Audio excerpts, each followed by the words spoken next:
श्री गणेशाय नमः श्री गणेशाय नमः श्री गणेशाय नमः श्री गणेशाय नमः श्री गणेशाय नमः। गुरु ब्रह्मा गुरु विष्णु गुरुदेव महेश्वर गुरु साक्षात् ब्रह्म तस्मै श्री गुरुवे नमः। या देवी सर्वभूतेषु दुर्गारूपेण संस्थिता नमस्तस्यै नमस्तस्यै नमस्तस्यै नमो नमः। ओम जयंती मंगलाकाली भद्रकाली कपालिनी दुर्गा क्षमा शिवा धात्री स्वाहा सुधा नमस्तुते। इन नामों से प्रसिद्ध जगदम्बिके तुम्हें मेरा नमस्कार है। देवी चामुंडे तुम्हारी जय हो। संपूर्ण प्राणियों की पीड़ा हरने वाली देवी तुम्हारी जय हो। सब में व्याप्त रहने वाली देवी तुम्हारी जय हो। हे कालरात्रि तुम्हें नमस्कार है। मधुआ काटा घुमाने वाली तथा ब्रह्मा जी को वरदान देने वाली देवी तुम्हें नमस्कार है। तुम मुझे रूप दो, जय देश दो, मेरे शत्रुओं का नाश करो। महिषासुर का नाश करने वाले तथा भक्तों को सुख देने वाली देवी तुम्हें नमस्कार है। तुम मुझे रूप दो, जय देश दो और मेरे समस्त शत्रुओं का नाश करो। बीच का बदल चंडमुंड का विनाश करने वाली देवी तुम मुझे रूप दो, जय देश दो, मेरे काम के शत्रुओं का नाश करो। शुभ धूमलोचन का नाश करने वाली देवी तुम मुझे रूप दो, जय देश दो और मेरे समस्त शत्रुओं का नाश करो। सबके द्वारा बंधित हुए चढ़ने वाली तथा संपूर्ण सौभाग्य प्रदान करने वाली देवी तुम मुझे रूप दो, जय देश दो, मेरे काम क्रोध समस्त शत्रुओं का नाश करो। देवी तुम्हारा रूप और चरित्र अचिंत्य है। तुम समस्त शत्रुओं का नाश करने वाली हो। तुम मुझे रूप दो, जय देश दो, मेरे काम क्रोध शत्रुओं का नाश करो। पापों को दूर करने वाले चंडी के जो भक्ति लोग तुम्हारे चरणों में श्रद्धा मस्तक झुकाते हैं उन्हें रूप दो, जय देश दो, उनके काम क्रोध शत्रुओं का नाश करो। रोग का नाश करने वाले चंडी के जो भक्ति लोग तुम्हारी स्तुति करते हैं उन्हें रूप दो, जय देश दो, उनके काम क्रोध शत्रुओं का नाश करो। चंडी के संसार में जो भक्तिपूर्वक तुम्हारी पूजा करते हैं उन्हें रूप दो, जय देश दो, उनके काम क्रोध शत्रुओं का नाश करो। मुझे सौभाग्य दो, आरोग्य दो, परम सुख दो, रूप दो, जय देश दो, मेरे काम क्रोध शत्रुओं का नाश करो। जो मुझसे द्वेष रखते हैं उनका नाश करो। मेरे बल की वृद्धि करो। मुझे रूप दो, जय देश दो, मेरे काम क्रोध शत्रुओं का नाश करो। देवी मेरा कल्याण करो। मुझे धन संपत्ति प्रदान करो। मुझे रूप दो, जय देश दो, मेरे समस्त शत्रुओं का नाश करो। अंबिके देवता औषधों ने अपने माथे के मुखमणि तुम्हारे चरणों पर घिसते रहते हैं। तुम मुझे रूप दो, जय देश दो, मेरे काम क्रोध शत्रुओं का नाश करो। तुम अपने भक्तजनों को विद्वान श्रीवान लक्ष्मीवान बनाओ तथा उन्हें रूप दो, जय देश दो, उनके काम क्रोध शत्रुओं का नाश करो। प्रचंड दैत्यों का दर्प दलन करने वाले चंडी के मुंह शरणागत को रूप दो, जय देश दो, मेरे काम क्रोध शत्रुओं का नाश करो। चतुर्मुख ब्रह्मा जी द्वारा प्रशिक्षित चार भुजानी परमेश्वरी तुम मुझे रूप दो, जय देश दो, मेरे शत्रुओं का नाश करो। देवी अंबिका भगवान विष्णु नित्य भक्ति भक्त तुम्हारी स्तुति करते रहते। तुम मुझे रूप दो, जय देश दो, मेरे काम क्रोध शत्रुओं का नाश करो। हिमालय कन्या पार्वती के पति महादेव जी द्वारा प्रशिक्षित होने वाली परमेश्वरी तुम मुझे रूप दो, जय देश दो, मेरे काम क्रोध शत्रुओं का नाश करो। शशिपति इंद्र के द्वारा सद्भावना से पूजी जाने वाली परमेश्वरी तुम मुझे रूप दो, जय देश दो और मेरे समस्त शत्रुओं का नाश करो। प्रचंड भुजदंडों वाले दैत्यों का घमंड चूर करने वाली देवी तुम मुझे रूप दो, जय देश दो, मेरे काम क्रोध शत्रुओं का नाश करो। देवी अंबिके तुम अपने भक्तजनों को सदा सीमा आनंद प्रदान करती रहती हो। मुझे रूप दो, जय देश दो और मेरे समस्त शत्रुओं का नाश करो।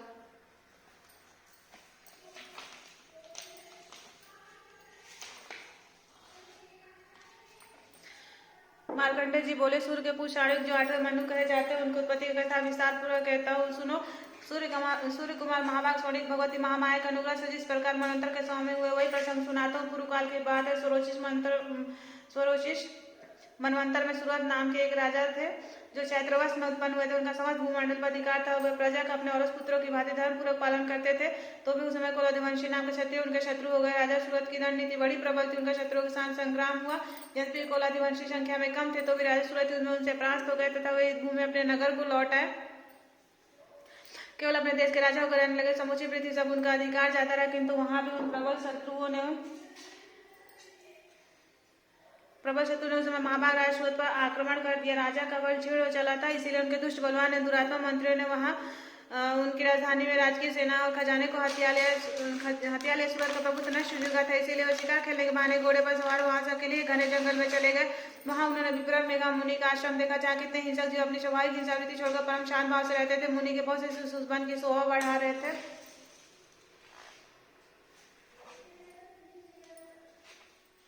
वहां जाने पर मुनि ने उनका सत्कार किया और वे उन मुनिश्रेष्ठ के आश्रम पर इधर उधर विचरते हुए कुछ काल तक रहे। फिर ममता से आकर्षित होकर इस प्रकार चिंतन करने लगे, पूर्व काल में मेरे पूर्वजों ने जिसका पालन किया था वही नगर आज मुझसे रहित है। पता नहीं मेरे द्वचारी वृद्धगण उसकी धर्मपूर्वक रक्षा करते या नहीं। जो सदा मत की वर्षा करने वाला और सूरवीर था वो मेरा प्रधान हाथी है। शत्रुओं का दिन होगा, ना जाने किन किन भोगों भोगता होगा। जो लोग मेरी कृपा से धन और भोजन पाने से सदा मेरे पीछे पीछे चलते थे वे निश्चय या दूसरे राजाओं का अनुसरण करते होंगे।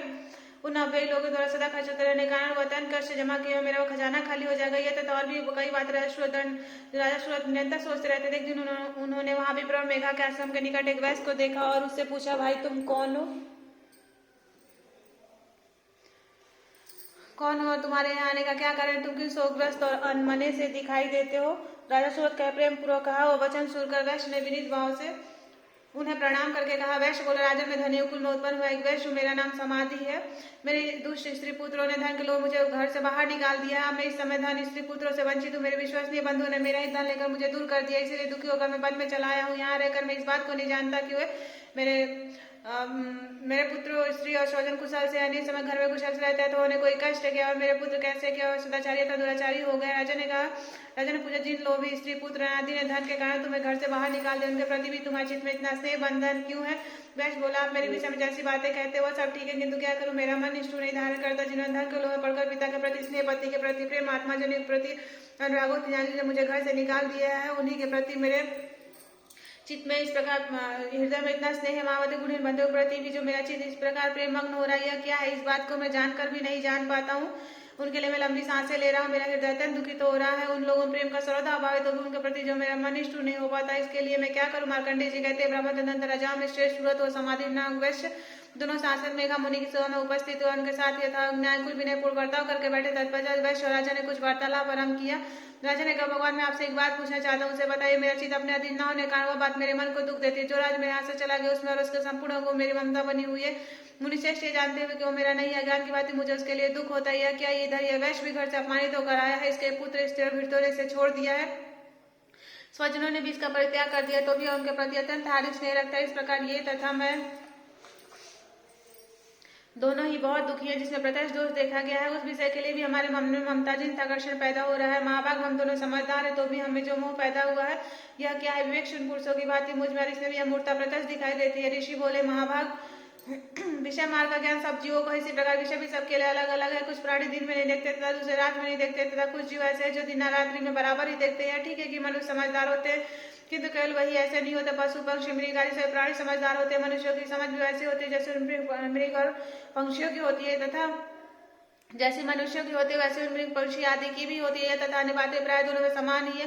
समझ होने पर इन पक्षियों को तो देखो, इस भूख से पीड़ित होते मोबस बच्चों की चोट में कितने चाव से अन्न के दाने डाल रहे हैं। नरश्रेष्ठ, क्या तुम नहीं देखते कि मनुष्य समझदार होते भी लोभ अपने के उपकार का बदला पाने के लिए पुत्रों के अभिलाषा करते हैं? उन समय समझ की कमी नहीं है, तथापि संसार की स्थिति जन्म मरण की परंपरा बनाए रखने वाली भगवती महामाया के प्रभाव द्वारा ममतामय भाव से मोह के गहरे गर्त में गिराया गया, इसलिए इसमें आश्चर्य नहीं करना चाहिए। जगदीश्वर भगवान विष्णु की अग्निद्रा जो भगवती महामाया उन्हीं से जगत मोहित हो रहा है, वही भगवती महामाया देवी ज्ञानी के विचित को बलपूर्वक खींच के मुंह में डाल लेती, वही संपूर्ण चराचर जगत की सृष्टि करते, प्रसन्न होने पर मनुष्यों को मुक्ति के लिए वरदान देती, वही पराविदर संसार बंधन मोक्ष की हेतु भूता स्नानी देवी संपूर्ण ईश्वरों की विदेश्वरी है। राजा ने पूछा, भगवान जिन्हें आप महामाया कहते हैं वह देवी कौन है?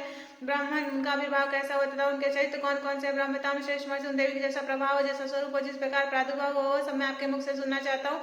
ऋषि बोले, राजा वास्तव में तो देवी नित्य स्वरूप ही है, संपूर्ण जगत उन्हीं का रूप है। उन्होंने समझ विश्व को व्याप्त कर रखा, तभी उनका प्रकटन एक प्रकार से होता है। मुझसे सुना जन्मा तभी जब देवताओं का कार्य सिद्ध करने के लिए प्रकट होती है, उस समय लोक में उत्पन्न हुई कहलाती है। कल्प के अंत में जब संपूर्ण जगत एकांतवट में निग्न हो रहा था और सबके प्रभु भगवान विष्णु से स्नान से जब बिछाकर योग निद्रा का आश्रय ले रहे थे, उस समय उनके कानों के मैल से दो भयानक अशुभ उत्पन्न हुए जो मधुर कैटव के नाम से विख्यात हुए। दोनों ब्रह्मा जी का वध करने को तैयार हो गए। भगवान विष्णु के नाभि कमल में विराजमान प्रजापति ब्रह्मा जी ने जब उन दोनों भयानक अशुभ को अपने पास आए और भगवान को सोया हुआ देखा, तब एकाग्रत होकर उन्होंने भगवान विष्णु को जगाने के लिए उनके नेत्रों में निवास करने वाली निद्रा का स्तवन आरंभ किया, जो इस विश्व के ईश्वरी जगत को धारण करने वाली संसार का पान संहार करने वाले तेज स्वरूप भगवान विष्णु की अनुपम शक्ति है।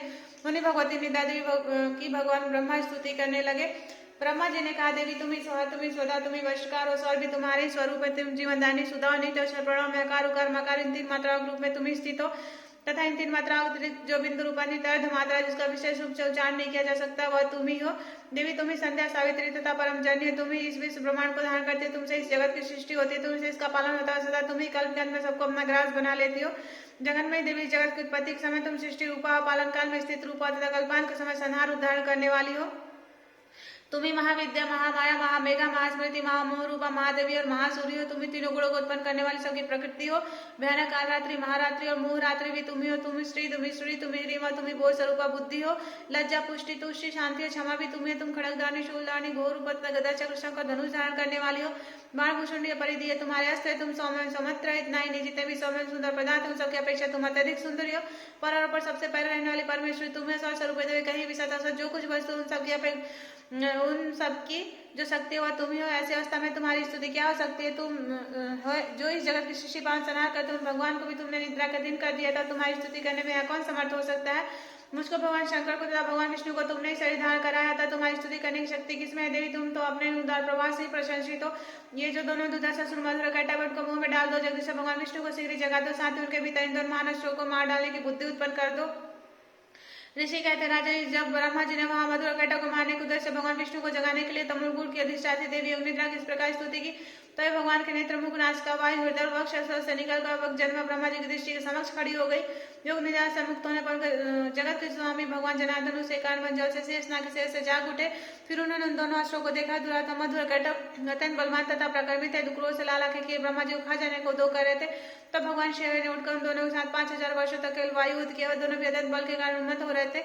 इधर महामाया ने उन्हें मुंह में डाल रखा था, इसलिए भगवान विष्णु से कहने लगे, हम तुम्हारी वीरता संतुष्ट है, तुम हम लोगों से कोई वर मांगो। श्री भगवान बोले, यदि तुम दोनों मुझ पर प्रसन्न हो तो मेरे हाथ से मारे जब से इतना सही मैंने वर मांगा, या दूसरे किसी वर से क्या लेना है? ऋषि कहते हैं, इस प्रकार धोखे में आ जाने पर जब उन्होंने संपूर्ण जगत में जल ही जल देखा, तब कमल नयन भगवान से कहा, जहाँ पृथ्वी जल में डूबी हुई ना, जहाँ सूखा स्थान हो वही हमारा वध करो।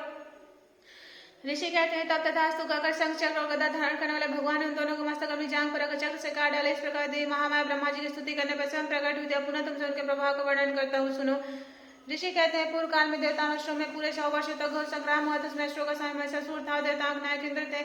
उस युद्ध में देवताओं की सेना महाबलेश्वर से परास्त हो गई। संपूर्ण देवताओं को जीतकर महिषासुर इंद्र बन बैठा था। प्राय देवता प्रजापति ब्रह्मा जी को आगे करके उस स्थान पर गए जहाँ भगवान शंकर और विष्णु विराजमान थे। देवताओं ने महिषासुर का पराक्रम तथा अपनी प्रजा का यथावत वृतांत उन दोनों देवताओं से विस्तार पूर्वक सुनाया। वे बोले, भगवान महिषासुर सूर्य इंद्र अग्नि वायु चंद्रमा यम वरुण तथा देवताओं के भी अधिकार को छीनकर स्वयं सबका अधिष्ठाता बना बैठा है। दुरात्मा मई से समझ देवताओं को स्वर्ग से निकाल दिया। अब मनुष्यों की भांति पृथ्वी पर विचरते रहते हैं। दैत्यों की सारी कथुत हमने आप लोग से कहा सुनाई, हम आपके ही शरण में आए, उसके बाद का कोई उपाय सोचिए। इस प्रकार देवताओं के वचन सुनकर भगवान विष्णु और शिव ने दैत्यों पर बड़ा क्रोध किया। उनके भय तन का मुख टेढ़ा हो गया। तब आतंक को में भरे चक्रपाणी श्री विष्णु के मुख से एक महान तेज प्रकट हुआ। इसी प्रकार ब्रह्मा शंकर तथा इंद्र आदि अंतिताओं शरीर से बड़ा भारी तेज निकला हुआ, सब मिलकर एक हो गया। महान तेज का पुंज ज्वाला में पर्वत सा जान पड़ा। देवताओं ने देखा वहां उसकी ज्वालाएं संपूर्ण दिशाओं में व्याप्त हो रही थी। संपूर्ण देवताओं के शरीर से प्रकट हुई उस तेज की कहीं तुलना नहीं थी। कथित होने पर एक नारी के रूप में परिणित हो गया और अपने प्रकार से तीनों लोकों में व्याप्त जान पड़ा।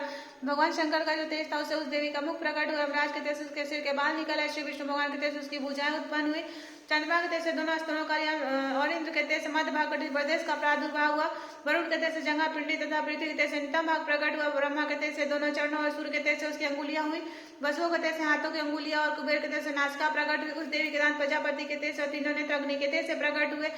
उनकी भौं संध्या के तेज और कान वायु के तेज उत्पन्न हुए। इसी प्रकार देवताओं के तेज से उस कल्याण में देवी का आविर्भाव हुआ। तदंतर समझ देवताओं के तेज पुंज से प्रकट हुई देवी को देखकर महिषासुर के सताए हुए देवता बहुत प्रसन्न हुए। पिनाकधारी भगवान शंकर ने अपने सूल से एक सूल निकालकर उन्हें दिया। फिर भगवान विष्णु ने अपने चक्र से चक्र उत्पन्न करके भगवती को अर्पण किया।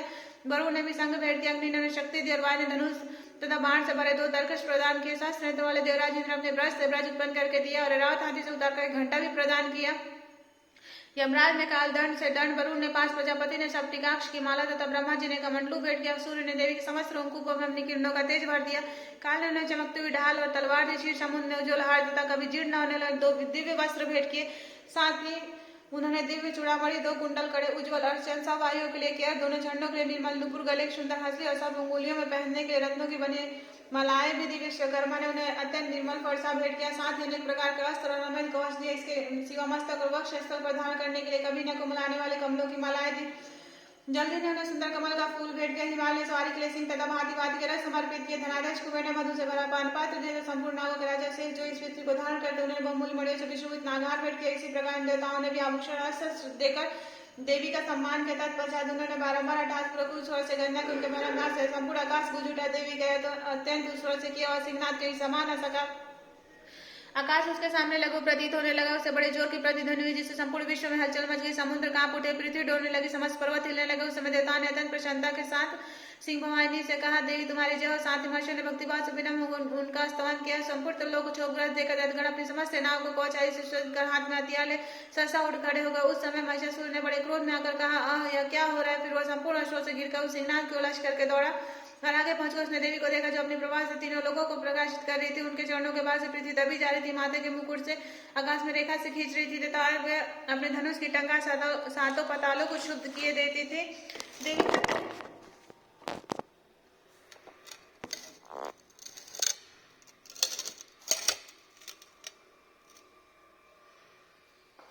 देवी अपने हजारों भुजा संपूर्ण दिशाओं को छत करके खड़ी थी। तदनंतर उनके साथ दैत्यों का युद्ध छिड़ गया। नाना प्रकार के शस्त्रों के प्रहार संपूर्ण दिशाएं उदासित होने लगी। चिचू नामक महानासुर महिषासुर का सेनानायक तो देवी के साथ युद्ध करने लगा। दैत्यों की चतुर्मुखी सेना साथ लेकर चामर भी लड़ने लगा। 60,000 रथियों से साथ आकर उदक नामक महादेव ने लोहा लिए। करोड़ रथियों से साथ लेकर महान नामक दैत्य युद्ध करने लगा, जिसके रोए तलवार के समान दिखे। तो श्लोमा नामक महादेव 5 करोड़ रथी सैनिकों से युद्ध में आटा 60 लाख रथियों से गिरा हुआ वाष्पा नामक दैत्य भी उस भूमि में लड़ने लगा। परिवर्तित नामक राक्षस हाथी सवार घुड़सवारों के अनेक दलों तथा 1 करोड़ रथी सैनिकों को साथ लेकर युद्ध करने लगा। बिडाल नामक दैत्य 5 अरब रथियों से गिरकर लोहा लड़ने लगा। इसके अतिरिक्त और भी जो हजारों महादैत्य रथ, हाथी, घोड़े और सेना के साथ वहां देवी के साथ युद्ध करने लगे।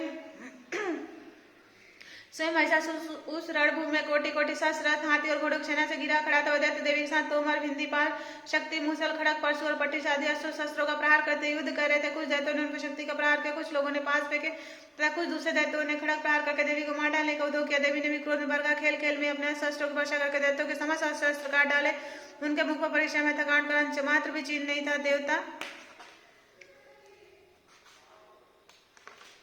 और इसे उनको स्तुति करते थे और वे भगवती परमेश्वर दैत्यों के शरीर से अस्त्र शस्त्रों की वर्षा करती रही। देवी का महानु सिंह भी क्रोध में भरकर गर्दन के बालों को हिला दो अस्त्रों की सेना में इस प्रकार विचरने लगा, मानव वनों में वानर फैल रहा और रणभूमि में दैत्यों के साथ युद्ध करती हुई अंबिका देवी जितने ही निस्वास छोड़े हुए सभी तत्काल सैकड़ों हजारों गणों में प्रकट हो गए। परशु, बिंदीपाल, खड़ग तथा पट्टिश आदि अस्त्रों का सामना करने लगे। देवी की शक्ति से बड़े हुए गण अस्त्रों का नाश करते हुए नगाड़ा और शंख आदि बाजा बजाने लगे। उस संग्राम महोत्सव में कितने ही गण मृदंग बजा रहे थे। तदनंतर देवी ने त्रिशूल से, गदा से, शक्ति से, वर्षा से और खड़ग आदि के सैकड़ों महादैत्यों को संहार कर डाला। कितनों को घंटे के भयानक नाश से मूर्छित करके मार गिराया।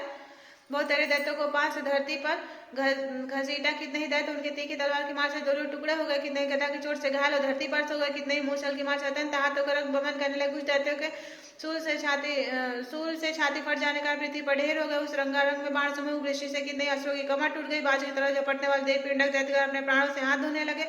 किन्हीं की बाहें छिन्न भिन्न हो गई, कितनों की गर्दनें कट गई, कितने ही दैत्यों के मस्तक कट कट कर गिरने लगे। कुछ लोगों के शरीर मध्य भाग से विलीन हो गए।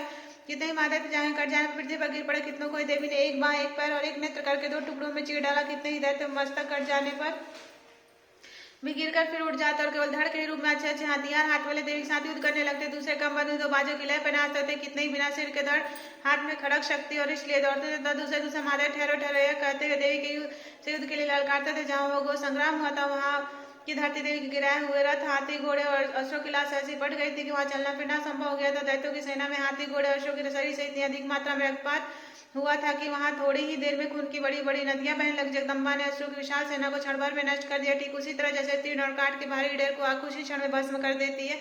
और सिंह भी गर्दन के बालों को हिलाने लगा, जोर जोर से गर्जना करता हुआ दैत्यों के शरीर से मानो उनके प्राण छीन लेता था। वहां देवी के गणों ने भी उस महादैत्य के साथ ऐसा युद्ध किया जिससे आकाश में खड़े हुए देवतागण उन पर बहुत संतुष्ट और फूल बरसाने लगे। तृतीय अध्याय ऋषि कहते हैं, दैत्यों की सेना का इस प्रकार तहस होते देख महादेव सेनापति शिशु क्रोध में भरकर अंबिका देवी से युद्ध करने के लिए आगे बढ़ा हुआ। रणभूमि में देवी के ऊपर इस प्रकार बाणों की वर्षा करने लगे जैसे बादल मेरे गिरी की शिखर पानी की धार वर्षा रहा था। देवी ने अपने बाणों से उसके बाण समूह को अन्याय शिकार कर उसके घोड़े और सारथी को भी मार डाला। साथ ही उसके धनुष तथा तुझी ध्वजा को भी तत्काल काट गिराया। धनुष कट जाने पर उसके अंगों को अपने बाणों से बीन डाला। धनुष, रथ, हाथी, घोड़े और सारथी के नष्ट हो जाने पर वसु ढाला तलवार लेकर देवी की ओर दौड़ा। उसने तीखी धार वाली तलवार से सिंह के मस्तक पर छोड़ करके देवी की बाएं भुजा बड़े वेग से प्रहार किया। राजा ने देवी के वहां पहुंचते हुए तलवार टूट गई। फिर तो क्रोध से लाल आंखें करके उस राक्षस ने शूल हाथ में ले लिया और उसे महादैत्य ने भगवती भद्रकाली के ऊपर चलाया। वह शूल आकाश से गिरते हुए सूर्यमंडल की भांति अपने तेज से प्रज्वलित हो उठा। उस शूल को अपनी ओर आते देख देवी ने शूल का प्रहार किया। उससे राक्षस के शूल के सैकड़ों टुकड़े हो गए। साथ ही महादेव चिचुर की भी धजिया उड़ गई और प्राणों से हाथ धो बैठा। महिषासुर के सेनापति उस महाप्रगट में चिचुर के मार जाने पर देवताओं को पीड़ा देने वाला चामर हाथी पर चढ़कर आया। उसने भी देवी के ऊपर शक्ति का प्रहार किया, किंतु जगदम्बा ने उसे अपने हुंकार से हाथ निष्प्रभ करके तत्काल पृथ्वी पर गिरा दिया। शक्ति टूटकर गिरी हुई देख चामर को बड़ा क्रोध हुआ। अब उसने शूल चलाई, किंतु देवी ने उसे भी अपने बाणों द्वारा काट डाला। इतने में ही देवी का सिंह उछलकर हाथी के मस्तक पर चढ़ बैठा। उस दैत्य के साथ खूब जोर लाकर वह युद्ध करने लगा। वे दोनों लड़ते लड़ते हाथी से पृथ्वी पर आ गए। अत्यंत क्रोध में भरकर एक दूसरे से बड़े भयानक प्रहार करते हुए लड़ने लगे। तदंतर सिंह बड़े वेग से आकाश की ओर उछला और उधर से गिरते समझ ने पंजों की मार से चामर का सिर धड़ से अलग कर दिया। इसी प्रकार उधर विशीला भी हाथी की मार खाकर रणभूमि में देवी के हाथों से मारा गया। तो कराल विधातों मुख को थपड़ों की चोट से धराशायी हो गया। क्रोध में भरी हुई देवी ने गदा की चोट से उधर से कुछ उमर निकाल दिया। बिंदीपाल से वाष्प तथा मानुष ताम्र अंधक को मौत के घाट उतार दिया। तीन नेत्रों वाली परमेश्वर ने त्रिशूल से ग्रासा गुरुवीर तथा महान दैत्य को मार डाला। तलवार की चोट से बिडाल के मस्तक को धड़ से काट गिराया। दुर्धर और दुर्मुख इन दोनों को भी अपने बाणों से हम लोग भेज दिया। इस प्रकार अपनी सेना का संहार कर महिषासुर भैंसे का रूप धारण करके देवी के गणों को त्रास देना आरंभ किया। किन्हीं को थूथनों से मारकर, किन्हीं को ऊपर खुरों को प्रहार कर, किन्हीं को पूंछ से चोट पहुंचाकर उसको सिंहों से पीड़ित करके, कुछ गणों को बेग से, किन्हीं को सिंगनाद से, कुछ को चक्कर देकर तकितों निस्वा वायु के झोंके से धराशायी कर दिया। इस प्रकार गणों सेना को गिराकर वायु से महादेवी सिंह को मारने के लिए झपटाई से जगदम्बा को बड़ा क्रोध हुआ तो महाप्रगण महिषासुर क्रोध में भरकर धरती को क्रोधने लगा। अपने सिंहों से ऊंचे ऊंचे पर्वतों को उठाकर फेंकने लगा और गरजने लगा। उसके वेग से चक्कर देने का पृथ्वी छुप होकर पड़ने लगे। उसके पूंछ से कराकर समुद्र सब ओर से धरती को डुबोने लगा। हिलते सिंहों के आधे से विदीर्ण होकर बादलों के टुकड़े टुकड़े हो गए। उसके श्वास के प्रचंड वायु के वेग से उड़े हुए सैकड़ों पर्वत आकाश से गिरने लगे। उस प्रकार क्रोध में भरे उस महादेव को अपनी ओर आते देख चंडिका ने उसका वध करने के लिए महान क्रोध किया। उन्होंने पास फेंका, उस महान अश्व को बांध लिया। उस महासंग्राम बन जाने पर उसने भैंसे का रूप त्याग दिया और तत्काल सिंह के रूप में प्रकट हो गया। उस अवस्था में जगदम्बा जी उसका मस्तक काटने के लिए उतरते हुए खड़गधारी पुरुष के रूप में दिखाई देने लगा। तब देवी ने तुरंत ही बाणों की वर्षा करके ढाल और तलवार के साथ उस पुरुष को भी महान गजराज के रूप में परिणित हो गया। तो अपनी सूंड से देवी के विशाल सिंह को खींचने लगा और गरजने लगा। खींचते समय देवी ने तलवार से उसकी सूंड काट डाली। तब उस महादेव ने पुनः भैंसे का शरीर धारण कर लिया और पहले की भांति चार प्राणी सहित तीनों लोगों को व्याकुल करने लगा। तब क्रोध में भरी जगत माता चंडिका बार उत्तम मधु का पान करके लाल आंखें करके हंसने लगी। उधर बल प्रकरण के मस उन्मस और राक्षस गरजने लगा और सिंहों से चंडिका ऊपर पर्वतों को फेंकने लगा। उस समय देवी ने अपने बाण समूह से उसके फेंके पर्वतों को चूड़ करती हुई बोली। बोलते समय उनका मुख मधु के मत से लाल हो रहा था और बाणी लड़खड़ा रही थी। देवी ने कहा, वो मूड मैं जब तक मधु पीती हूँ तब तक तू क्षण भर के लिए खूब गरज ले। मेरे हाथ से तेरी मृत्यु हो जाने पर शीघ्र देवता भी गर्ज न करेंगे। ऋषि कहते हो कहकर देवी उछली और उस महादेव के ऊपर चढ़ गई। फिर अपने पैरों से दबाकर उन्होंने शूल से उसके कंठ में आघात किया। उनके पैरों से दबा होने पर महिषासुर अपने दूसरे मुख से बाहर होने लगा। अभी आधे शरीर में बाहर निकल पाया था कि देवी ने अपने प्रवास से रोक दिया। आधा निकला होने पर वह महादेव देवी से युद्ध करने लगा। तब देवी ने बहुत बड़ी तलवार से उसका मस्तक काट गिराया। फिर तो हाहाकार करते हुए दैत्यों की सेना भागे तथा संपूर्ण देवता अत्यंत प्रसन्न हो गए। देवताओं ने महर्षियों के साथ दुर्गा देवी का स्तवन किया। गंधर्व गाने लगे तथा अप्सराएं नृत्य करने लगे। चतुर्थ अध्याय। ऋषि कहते अत्यंत पराक्रमी दुरात्मा महिषासुर तथा उसकी सेना दस सेना का देवी के हाथ से मार जाने आदि देवता प्रणाम के लिए गर्दन तथा कंधे झुकाकर उन भगवती दुर्गा देवी का उत्तम वचनों द्वारा स्तवन करने लगे। उस समय के सुंदरांगों में अत्यंत हर्ष के कारण रोमांच हुआ था। देवता बोले, संपूर्ण देवताओं की शक्ति का समुदाय जिनका स्वरूप है, जिन देवी ने अपनी शक्ति से संपूर्ण जगत को व्याप्त करेगा, वह समस्त दैत्यों और महर्षियों के पूजन जगदम्बा को भक्तिपूर्वक नमस्कार करते हुए हम लोग कल्याण करें। जिनके अनुपम प्रभाव और बल का वर्णन करने में भगवान शेषनाग ब्रह्मा तथा महादेव जी भी समर्थ नहीं है। वे भगवती चंडिका देवी संपूर्ण जगत का पालन शुभ है का नाश करने का विचार कर जो पुरात्मा घर में स्वयं लक्ष्मी रूप से पापियों के दैत्य रूप से शुद्ध अंत करने वाले पुरुषों के हृदय बुद्धि रूप से सत्पुरुषों में श्रद्धा रूप से तथा कुलीन मनुष्य में लज्जा रूप से निवास करते हुए भगवती दुर्गा देवी को नमस्कार करते देवी आप संपूर्ण विश्व का पालन कीजिए। देवी आपके सचिंत रूप का शोक नाश करने वाले भारी भ्रकम तथा समस्त दैत्यों और देवता और दैत्यों समझ प्रकट के आपका अद्भुत चरित्र का हम किस प्रकार वर्णन करें। आज संपूर्ण जगत की उत्पत्ति के कारण यहाँ पर सतोगुण रजोगुण तमोगुण ये तीनों गुण मौजूद है तो भी दोषों के साथ आपका संसर्ग नहीं जान पड़ता। भगवान विष्णु और महादेव जी आदि देवता भी आपका पार नहीं पाते। आप ही सबका आश्रय है। समझ जगत आपका अंशभूत है क्योंकि आप सबके आदिभूत अव्यकृति परा प्रकृति है। देवी संपूर्ण यज्ञों में जिसके उच्चारण से सब देवता तृप्त लाभ करते हैं वह भी स्वाहा आप ही। इसका तृप्त आप पितरों की भी तृप्ति का कारण है। अत्यंत सब लोग आपको स्वधा भी कहते हैं। देवी जो मोक्ष की प्राप्ति का साधन जिन महाभारत स्वरूप समस्त दोषों से जितेंद्रिय तत्वों को सार वस्तु मानव तथा मोक्ष के विलास रखने वाले मुंजन जिनका अभ्यास करते हो भगवती पराविद्या आप ही हैं। आप सब स्वरूप आते हैं। निर्मल ऋग्वेद यजुर्वेद और उद्गीत के मनोहर पदों से पाठ से युक्त सामवेद का भी आधार आप ही हैं। आप देव त्रय तीनों वेद और भगवती युक्त ही इस विश्व की उत्पत्ति पालन के लिए आप ही वर्ता खेती और जीका में प्रकट हुई। आप संपूर्ण जगत की घोर पीड़ा नाश करने वाली हैं। देवी जैसे समस्त शास्त्रों के सार का ज्ञान होता है मेगा शक्ति आप ही है। दुर्गम भवसागर से पार उतरने वाली नौका रूप दुर्गा देवी भी आप ही है। आपकी कहीं भी शक्ति नहीं। कैटव शत्रु भगवान विष्णु के वक्ष स्थल में एकमात्र निवास करने वाली भगवती लक्ष्मी तथा भगवान चंद्रशेखर द्वारा सम्मानित गौरी भी आप ही है। आपका मुख मन मुस्कान शोभित निर्मलपुर चंद्रमा के भीम का अनुकरण करने वाला है। उत्तम सुवर्ण की मनोहर कांति से कम नहीं है तो भी उसे देखकर महिषासुर का क्रोध हुआ उसे सहसा प्रहार कर दिया। बड़े आश्चर्य की बात है।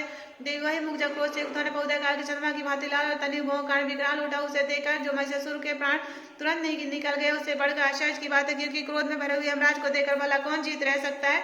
देवी आप प्रसन्न हो परमात्मा स्वरूप आपके प्रसन्न पर जगत का विद्रोह और क्रोध में भर जाने पर तत्काल ही कितने कुलों सर्वनाश कर डालती है। बात अभी अनुभव में आई क्योंकि महिषासुर की विशाल सेना क्षणभर में आपके कोप से नष्ट हो गई। सदा विद्रोह प्रदान करने वाले जिन पर प्रसन्न रहते हैं वही देश में सम्मानित है। उन्हीं को धन और यश की प्राप्ति होती है। उन्हीं का धर्म कभी शिथिल नहीं होता है तथा वही अपने हर्ष पुत्र स्त्री पुत्र और भृत्यों के साथ धन्य माने जाते हैं। देवी आपकी कृपा से पूर्ण आत्मा पुरुष प्रतिदिन अत्यंत श्रद्धापूर्वक सदा सब प्रकार के धर्मानुकूल कर्म करता है और उसके प्रभाव स्वर्लोक में जाता है। इसीलिए आप तीनों लोगों में निश्चय मनोवांछित फल देने वाली है। माँ दुर्गा आप स्मरण करने पर सब प्राणियों को बाहर लेते हैं। स्वस्थ पुरुषों द्वारा चिंतन करने पर उन्हें परम कल्याणमय बुद्धि प्रदान करती है। दुख दरिद्र और भय होने वाली देवी आपके सिवा दूसरी कौन है जिसका चित सबका उपकार करने के लिए सदा दृढ़ रहता है। देवी राक्षसों को मारे संसार को सुख मिले तो राक्षस काल तक नरक में रहने के लिए भले ही पाप करते रहे हो इस समय संग्राम मृत्यु को प्राप्त होकर स्वलोक में जानी चाहिए। यही सोचकर आप शत्रुओं का वध करती हैं। आप शत्रुओं पर शस्त्रों को प्रहार क्यों करती है? समस्त शस्त्रों को दृष्टिपात मार से भस्म क्यों नहीं कर देती? इसमें एक रहस्य है। शत्रु भी हमारे शस्त्रों से पवित्र होकर उत्तम लोक में जाए, इसी प्रकार उनके प्रति भी आपका विचार तंत्र उत्तम रहता है। खड़क तेज पुंज की मानक दीप्ति से आपके त्रिशूल के अग्रभाग की धनीभूत प्रवाह चौंधिया का जो अश्वों की आंखें फूट नहीं गई, उसमें कारण यही था कि वे मनोहर रश्मियों से चंद्रमा के समान आनंद प्रदान करने वाले आपके सुंदर मुख का दर्शन करते थे। देवी आपका शील दुराचारियों के बुरे बर्ताव को भी दूर करने वाला है। साथ ही यह रूप ऐसा है जो कभी चिंतन में नहीं आ सकता है, जिसकी दूसरे से तुलना भी नहीं हो सकती है, तथा आपका बल और प्रकम तो उन दैत्यों को भी नाश करने वाले जो कभी देवताओं के प्रकम को नष्ट कर चुके थे। इस प्रकार आपने शत्रुओं पर भी अपनी दया ही प्रकट की है। वरदानी देवी आपके इस प्रकार की किसके साथ तुलना हो सकती है, तथा शत्रुओं को भय देने वाले अत्यंत मनोहर ऐसा रूप भी आपके सिवा कहाँ है? हृदय में कृपा निष्ठुता है। दोनों बातें तीनों लोगों के भीतर कैलाप में ही देखी गई है। माता, आपने शत्रुओं का नाश करके समस्त लोग की रक्षा की, उन शत्रुओं को भी युद्ध में मारकर स्वर्गलोक में पहुंचा है, तथा उनमें दैत्यों से प्राप्त होने वाले हम लोग के भय को भी दूर कर दिया। आपको हमारा नमस्कार। देवी आप शूल समय रक्षा करें, अंबिका आप खड़ग समय रक्षा करें, तथा घंटे की ध्वनि और धनुष की टंकार से भी हम लोग की रक्षा करें। चंडी के पूर्व पश्चिम और दक्षिण दिशा में आप हमारी रक्षा करें, तथा ईश्वरी अपने त्रिशूल को घुमाकर आप उत्तर दिशा में हमारी रक्षा करें। तीनों लोगों में आपके जो परम सुंदर अत्यंत भयंकर रूप विचरते रहते हैं, उनके द्वारा भी आप हमारी तथा इस भूलों की रक्षा करें। अंबिका आपके कर पोलों में शोभा पाने वाले खड़ग शूल और गदा आदि जो अस्त्र, उन सबके द्वारा आप सब और से हम लोग की रक्षा करें। ऋषि कहते हैं, जब इस प्रकार देवताओं ने जगत माता दुर्गा की स्तुति करने के दिव्य पुष्प गंध चंदन आदि के द्वारा उनका पूजन किया, भी सबने मिलकर जब भक्ति प्रवृत्ति धूपों की सुगंध निवेदन की, तब देवी ने प्रसन्न होकर उन्हें प्रणाम करते हुए देवताओं से कहा। देवी बोली, देवता तुम सब लोग मुझसे जिस वस्तु के लिए सकते हो मुझसे मांगो। देवता बोले, बहुत ही हमारी सारी इच्छा पूर्ण कर दिया, कुछ भी बाकी नहीं है, क्योंकि ये हमारा शत्रु महिषासुर मारा गया। मैं इतने पे वेदी हमें और वर देना चाहते हैं जो तो हम जब अवकाश में करता तो आप दर्शन देकर हम लोग के महान संकट दूर कर दिया करे, तथा प्रसन्न मुखी हमें जो मनुष्य होता तो आपकी स्तुति करो, उसे भी समृद्धि और वैभव देने के साथ साथ उसकी धन और स्त्री आदि संपत्ति को बढ़ाने के लिए दाम पर प्रसन्न रहे। ऋषि कहते, राजन देवताओं ने जब अपने तथा जगत के कल्याण के लिए भद्रकाली देवी को इस प्रकार प्रसन्न किया, तब वो तथास्तु कहकर वही अंतर ध्यान हो गई। भूपाल इस प्रकार पूर्व काल में तीनों लोगों का ही चाहने वाली देवी जिस प्रकार देवताओं से से प्रकट हुई थी, वह सब कथा मैंने कहा सुना।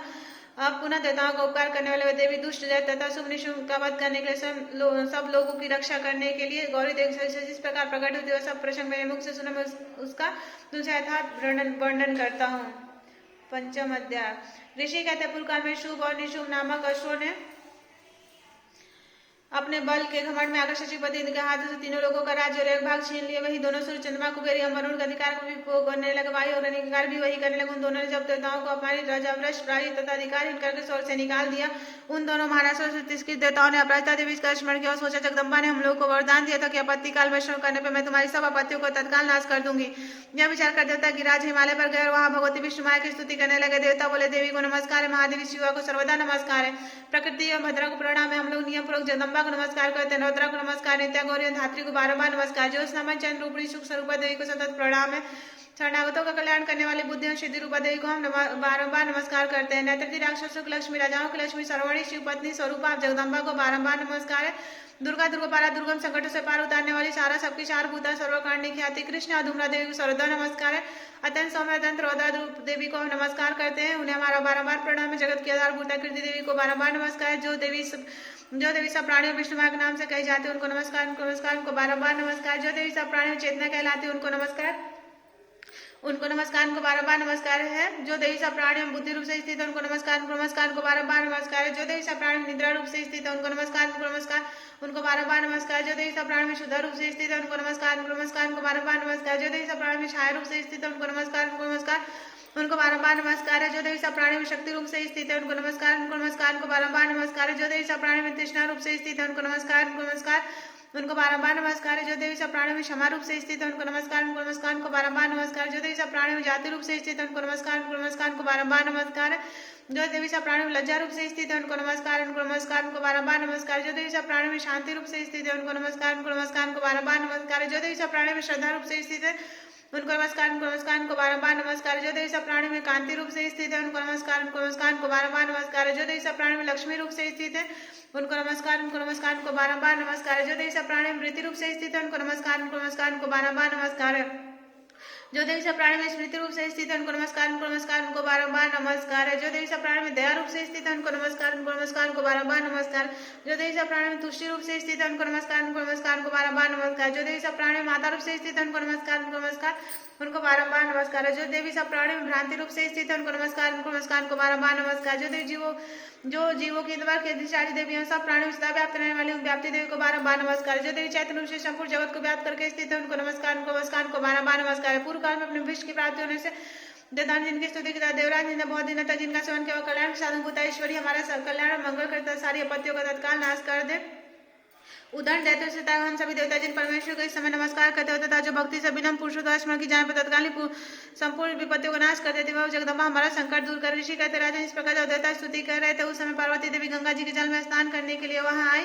उन सुंदर भाव वाली भगवती ने देवताओं से पूछा आप लोग यहाँ किसकी स्तुति करते। तब उन्हीं के शरीर को से प्रकट ऋषिवा देवी बोली शुभ दैत्यों से जिसकी तौरीत में निशुभ से प्रायित हो यहाँ एकत्रित हुए समझ देवता मेरी स्तुति कर रहे हैं। पार्वती देवी के शरीर को अंबिका का प्रादुर्भाव हुआ था इसीलिए समस्त लोक में कौशिकी कही जाती है। कौशिकी के प्रकट होने के बाद पार्वती देवी का शरीर काले रंग का हो गया था। हिमालय पर रहने वाली कलका देवी के नाम से विख्यात हुई। तदंतर शुभ निशुभ के बड़ी चंडमुंड वहां उन्होंने परम मनोहर रूप धारण करने वाली अंबिका देवी को देखा।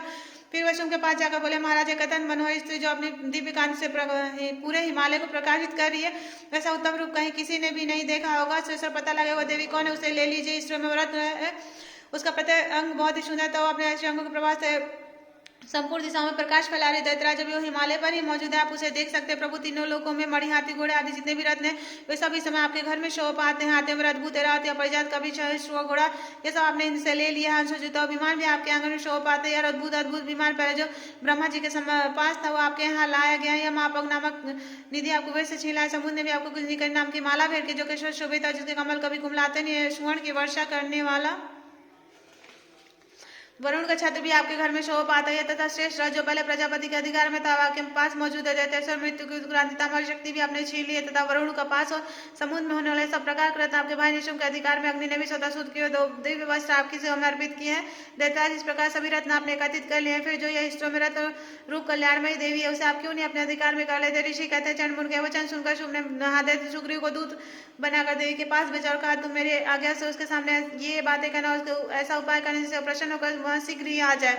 वह दूत पर कतन रमणीय प्रदेश में जहाँ देवी मौजूद थी गया। मधुर वाणी में कौन वचन बोला। दूत बोला देवी दैत्यराज शुभ इस समय तीनों लोगों के परमेश्वर है मैं उन्हीं का भेजा हुआ दूत हूँ और यहाँ तुम्हारे ही पास आए। उनके आज्ञा सदा सब देवता एक स्वर से मानते हैं कोई उसका उल्लंघन नहीं कर सकता। वे संपूर्ण देवताओं को प्राप्त कर चुके उन्होंने तुम्हारे जो संदेश दिया उसे सुनो। संपूर्ण लोग मेरे अधिकार में है। देवता भी मेरे आज्ञा के दिन चलते। संपूर्ण योग भागों में ही पृथक पृथक भुगता हूँ। तीनों लोगों में जितने श्रेष्ठ रत्न है वह सब मेरे अधिकार में। देवराज का इंद्र का वाहन रावत हाथियों में रत्न के समान है। मैंने छीन लिया है। क्षीर सागर का मंथन करने से जो अश्वरत्न उच्चतरा प्रकट हुआ था उसे देवताओं ने मेरे पैरों पड़कर समर्पित किया है। सुंदरी इनके सिवा और भी जितने अद्भुत पदार्थ देवताओं गंधर्व और नागों के पास थे वह सब मेरे ही पास आ गए हैं। देवी हम लोग तुम्हें संसार के स्त्रियों में रत्न मानते हैं तुम हमारे पास आ जाओ क्योंकि रत्नों का उपभोग करने वाले हम ही है। चंचल कटाच वाली सुंदरी तुम मेरे मेरे भाई महाप्रकर्मी निशुम की सेवा में आ जाओ क्योंकि तुम रत्न स्वरूपा मेरा वर्णन करने से तुम्हें तुलना रहित महानेश्वरी की प्राप्ति होगी। अपनी बुद्धि से विचार कर तुम मेरी पत्नी बन जाओ। ऋषि कहते हैं दूध के करने पर कल्याणमयी भगवती दुर्गा देवी जो इस संपूर्ण जगत को धारण करती है। मन ही मन गंभीर बात से मुस्कुराए इस प्रकार बोली। देवी ने कहा दूध तुमने सत्य कहा इसमें तनिक भी मिथ्या नहीं है। शुभ तीनों लोगों का स्वामी और निशुम भी उसी के समान प्रकार में किंतु इस विषय मैंने प्रतिज्ञा कर ली है। इसे मिथ्या कैसे करूं। मैंने अपने अल्प बुद्धि कारण पहले जो प्रतिज्ञा कर रखी उसे सुनो। जो मुझे संग्राम में जीत लेगा जो मेरे अभिमान को चूर्ण कर देगा तो संसार में जो मेरे समान बलवान होगा वही मेरा स्वामी होगा।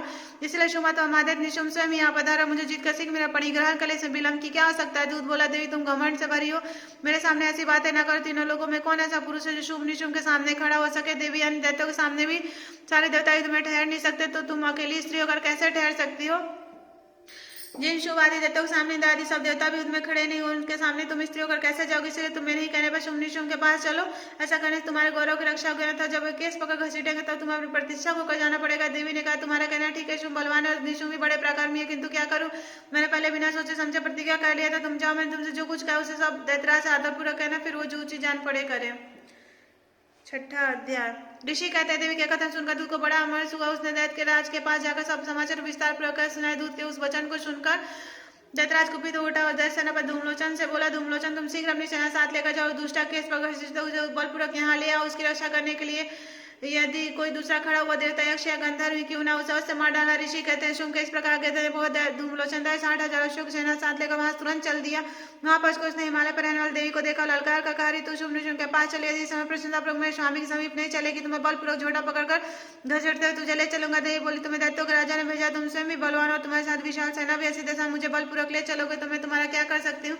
ऋषि कहते देवी के कहने पास धूमलोचन की ओर दौड़ा, तब अंबिका ने हुमचंद को चारों मासों से भस्म कर दिया। फिर तो क्रोध में भरी हुई दैत्यों की विशाल सेना क्षण भर में अंबिका के क्षण भर में भस्म कर दिया। क्रोध में भरे दैत्य विशाल सेना और अंबिका ने दुष्यवती के सहायक शक्ति और फर्शों की वर्षा आराम कर दी। में देवी का वाहन सिंह अश्रु वाहन सिंह क्रोध भरकर भयंकर गंधक बालों को हिलाता हुआ अश्वों की सेना में कूद पड़ा। उसने कुछ दैत्यों को पंचों की मार से, कुछ को कितनों को अपने जबड़ों से और कितने माथे को पटक की दाढ़ से घायल करके मार डाला। इस सिंह ने अपने नखों से कितनों को पेट फाड़ डाला, थप्पड़ मारकर कितनों का सिर धड़ से अलग कर दिया, कितनों की भुजा मस्तक काट डाला। अपने गर्दन के बालों को हिलाते उसने दूसरे दैत्यों का पेट फाड़कर उसका रक्त चूस लिया। अत्यंत क्रोध में भरे देवी के वाहन उस महाबली सिंह ने क्षण भर में अशोक की सारी सेना संहार कर डाला। शुंभ ने जब सुना कि देवी ने धूमलोचन असुर को मार डाला, उसके सिंह ने सारी सेना सफाया कर डाला, तब दैत्यराज को बड़ा क्रोध हुआ। उसके ओट कांपने लगा। उसने चंड और मूड नाग दो महादैत्यों को आज्ञा दी, हे चंड और हे मूड तुम लोग बहुत बड़ी सेना साथ लेकर जाओ और उस देवी के केस पकड़कर थोड़ा से बांधकर शीघ्र यहाँ ले आओ। यदि उसको इस प्रकार लाने में संदेह हो तो युद्ध में सब प्रकार का समस्त सेना का प्रयोग करके उसकी हत्या कर डालना। उस दुष्टा की हत्या होने पर सिंह के मार जाने पर उस अंबिका को बांधकर साथ ले शीघ्र ही लौट आना।